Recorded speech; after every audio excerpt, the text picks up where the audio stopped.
ಅಪ್ಪಾಜಿ ಅಪ್ಪಾಜಿ ಅಪ್ಪಾಜಿ, ಇವತ್ತು ನಿಮ್ಗೆ ಒಂದು ಸಂತೋಷದ ಸುದ್ದಿ ಅಪ್ಪಾಜಿ. ಏನು? ಏನಿರ್ಬೋದು ಹೇಳಿ ನೋಡೋಣ. ನನಗೆ ಗೊತ್ತಿಲ್ಲ, ನೀನೇ ಹೇಳು. ಕಣ್ಣ ಮುಚ್ಚಾಲೆ ಬೇಡ. ಇಲ್ಲಿ ನೋಡಿ ಅಪ್ಪಾಜಿ. ಓ, ಸದ್ಯ ಸಿಕ್ತಲ್ಲ, ಬೆಳಗಿಂದ ಇದನ್ನೇ ಹುಡುಕ್ತಾ ಇದ್ದೆ. ಇದು ಸಂತೋಷದ ವಿಷಯ. ಅಪ್ಪಾಜಿ ಅಪ್ಪಾಜಿ ಅಪ್ಪಾಜಿ, ಮೊದಲು ಇದ್ರಲ್ಲಿ ಏನಿದೆ ಅಂತ ನೋಡಿ.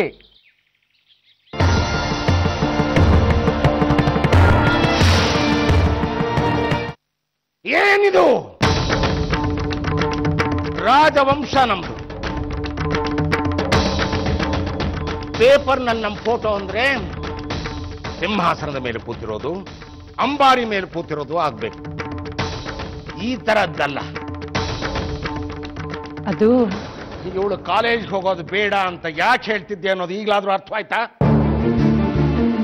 ಮನೇಲಿ ಕುತ್ಕೊಂಡು ಏನ್ ಮಾಡ್ತಾಳೆ? ಕೆಲ್ಸಕ್ಕೆ ಆಳು ಕಾಳುಗಳಿದ್ದಾರೆ. ಇನ್ನೂ ಹರಿಯೋದು ಹುಡುಗಿ. ನನ್ನ ಹಾಗಾಗೋದು ಬೇಡ, ಸ್ವಲ್ಪ ವಿದ್ಯೆ ಕಲೀಲಿ ಅಂತ ಆಸೆ ಪಟ್ಟೆ. ಅದಕ್ಕೆ ಹೀಗೆ ನಾಟಕ ಆಡಿ ವೇಷ ಕಟ್ಟಿ ಪ್ರಪಂಚ ಜ್ಞಾನ ಪಡ್ಕೋಬೇಕಾಗಿತ್ತಾ? ನಾವು ರಾಜವಂಶದವರು ನಾಟಕ ಆಡಿಸ್ಬೇಕು, ನಾವೇ ನಾಟಕ ಆಡಬಾರದು. ಆಯ್ತು ಬಿಡಿ, ಮುಂದೆ ತಿದ್ಕೋತಾಳೆ. ಏನ್ ತಿದ್ಕೋತಾಳೆ? ಹೋಯ್ತಲ್ಲ ನಮ್ಮ ಮಾನ ಮರ್ಯಾದೆ. ನೀವು ಇದನ್ನ ನನ್ನಿಂದ ಮುಚ್ಚಿಟ್ರಿ. ಆ ಧನಂಜಯನ ಸ್ನೇಹಿತ ಅವನಿಗೆ ತಂದು ಕೊಟ್ಟ ಅಂದ್ರೆ ಇಡೀ ಊರಿಗೆ ಗೊತ್ತಾಯ್ತು ತಾನೆ. ಇನ್ನೇನು ಉಳಿತು ನಮ್ಮ ರಾಜವಂಶದ ಮರ್ಯಾದೆ? ನೀವು ನೊಂದ್ಕೋಬೇಡಿ, ಇನ್ ಮುಂದೆ ಹೀಗೆಲ್ಲ ಆಗಲ್ಲ. ಇದಕ್ಕೆಲ್ಲ ನಾನೇ ಕಾರಣ, ನಾನೇ ಸರಿಪಡಿಸ್ತೀನಿ. ತಪ್ಪುಗಳನ್ನ ತಿದ್ದುಕೊಳ್ಳೋದಕ್ಕೆ ಇರೋದಿದೊಂದೇ ದಾರಿ. ಮದುವೆ ಮಾಡಿಬಿಡೋಣ ನಮ್ಮ ರಾಜ್ಕುಮಾರಿಗೆ. ಇಷ್ಟೆಲ್ಲ ಆದ್ಮೇಲೆ ಯಾವ ರಾಜವಂಶದವ್ರು ಮುಂದೆ ಬಂದು ನಮ್ಮ ರಾಜ್ಕುಮಾರಿನ ಮದುವೆ ಮಾಡ್ಕೊಳ್ತಾರೆ?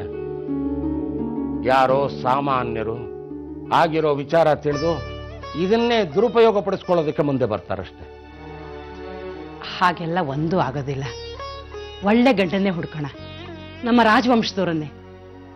ನಾನಾಗ್ಲೇ ರಾಜಪುರೋಹಿತರಿಗೆ ಫೋನ್ ಮಾಡಿ ಹೇಳಿದ್ದೀನಿ. ಅವರು ನಾಳೆನೇ ಒಂದು ಒಳ್ಳೆ ಸಂಬಂಧ ಕರ್ಕೊಂಡು ಬರ್ತಾರೆ. ತಪ್ಪನ್ನು ತಿದ್ದುಕೊಂಡು ಒಂದು ಒಳ್ಳೆ ಯೋಚನೆ ಮಾಡಿದ್ದೀರ. ನಮ್ಮ ರಾಜಕುಮಾರಿ ಲಕ್ಷ್ಮೀದೇವಿ ಎಂಬ ರಾಜಕನ್ಯೆಗೆ ಇಂಥ ರಾಜಕುಮಾರನ ಜೊತೆ ಇಂಥ ಲಗ್ನದಲ್ಲಿ ನಮ್ಮ ಅರಮನೆಯಲ್ಲಿ ದಾಮ್ ಧೂಮ್ ಎಂದು ಮದುವೆ ಮಾಡಲು ನಿರ್ಧರಿಸಿದ್ದಾರೆ. ಯಾರೇ ಹೇಳಿದ್ದು? ಅವರು ತಮಾಷೆ ಮಾಡ್ತಿಲ್ಲ ತಾನೆ? ಅವರು ಅಪ್ಪವ್ರ ಹತ್ರ ಹೇಳಿದ್ರಂತೆ. ಅಪ್ಪವರು ಕೂಡ ಒಪ್ಕೊಂಡವ್ರೆ. ನಾಳೆ ಒಂದೆರಡು ಗಂಡು ಫೋಟೋ ತಗೊಂಡು ಪುರೇತ್ರು ಬರ್ತಾ ಇದಾರಂತೆ. ಅದ್ ಯಾವ ಗಂಡು ಬಂದು ನಿಮ್ಮನ್ನ ಆಡ್ಕೊಂಡು ಹೋಗ್ತಾನೋ ಅದೇನು. ನಾನು ಲಾ ಓದ್ಬೇಕು. ಆಮೇಲಿಂದ ನಾನು ಈ ನಾಟಕ ಗಿಟ್ಕ ಏನೂ ಮಾಡಲ್ಲ. ನಾನು ಪುಸ್ತಕ ಅಷ್ಟೇ. ಮದ್ವೆ ಬೇಡ ಅಮ್ಮ. ಮದುವೆ ಆದ್ಮೇಲೆ ನಿನ್ ಗಂಡನ ಮನೆಯವ್ರು ಇಷ್ಟಪಟ್ರೆ ನೀವು ಓದ್ ಮುಂದುವರಿಸ್ಬೋದು. ನನ್ನ ಅಪ್ಪಾಜಿನೇ ಕೇಳ್ತೀನಿ. ಲಕ್ಷ್ಮಿ ನಿಂತ್ಕೋ. ನೀನೀಗ ಮದುವೆ ಮಾಡ್ಬೇಕು ಅಂತ ನಿಶ್ಚಯ ಮಾಡೋದಕ್ಕೆ ನೀನ್ ನಾಟಕ ಮಾಡಿದ್ದೊಂದೇ ಅಲ್ಲ ಕಾರಣ, ಬೇರೆ ಕಾರಣನೂ ಇದೆ. ಏನು? ನಿನ್ನ ಕಣ್ಣು ಮುಂದೆ ಕಾಣ್ತಾ ಇದೆಯಲ್ಲ, ಈ ಆಡಂಬರ, ಈ ವೈಭೋಗ, ಇದು ಸತ್ಯ ಅಲ್ಲ.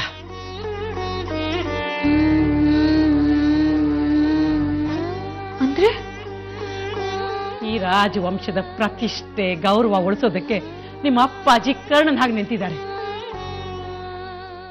ಇದು ಸಾಲದ ಅರಮನೆ.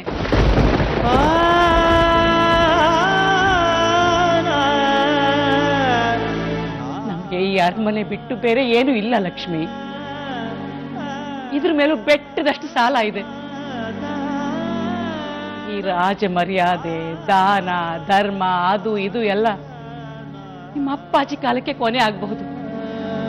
ನಿಮಗೂ ಇದೆಲ್ಲ ಗೊತ್ತಾಗದೆ ಇರ್ಲಿ ಅಂತ ತುಂಬಾ ಪ್ರಯತ್ನ ಪಟ್ಟೆ. ಅದೇ ನಾ ಸೋತ್ ಹೋಗ್ಬಿಟ್ಟೆ ಕಡೆ. ಇನ್ನೊಂದು ಮಾತು ಆಡಲ್ಲ ನಾನು. ನೀವ್ ಹೇಗೆ ಹೇಳ್ತೀರೋ ನಾನು ಹಾಗೆ ಕೇಳ್ತೀನಿ.